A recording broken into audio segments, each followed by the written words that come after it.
of Tony Chung, the pro-democracy protester who was shot in his chest by the Hong Kong police force last night. The live round was directed at him at point-blank range. He is still in critical condition. If he had not defended himself, he would not even be in the ICU. He would be in a mortuary. The government should consider itself lucky that he did not die on spot.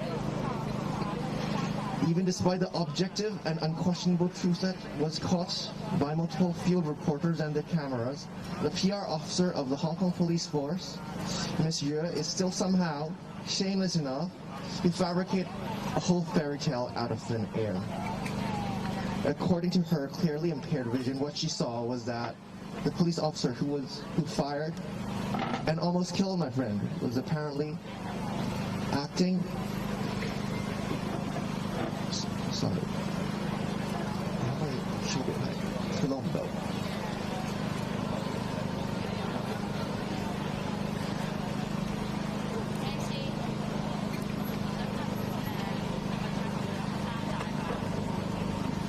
Excuse me, there are some technical problems. One moment, please.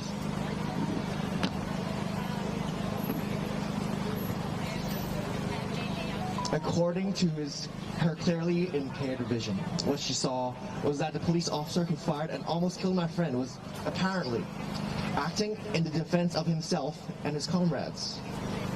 She also claimed that a shot landed on my friend's shoulder. Its x-rays clearly show that the bullet was lodged right next to his heart. She was clearly either lying or actually visually impaired. Either one of these two possibilities makes her unfit to be a police officer.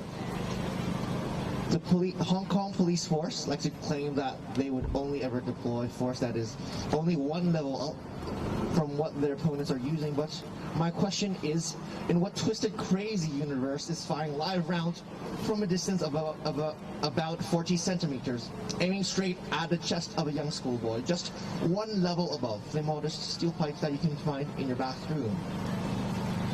Tony has always been a role model to junior form students.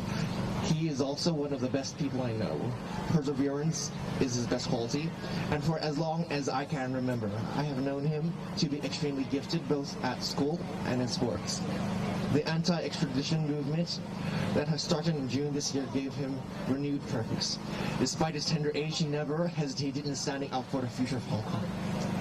He has always been the first to sign up to anti-extradition events, be it organizing strikes in our school, or physically attending protests and demonstrations on the streets of the city that he loves.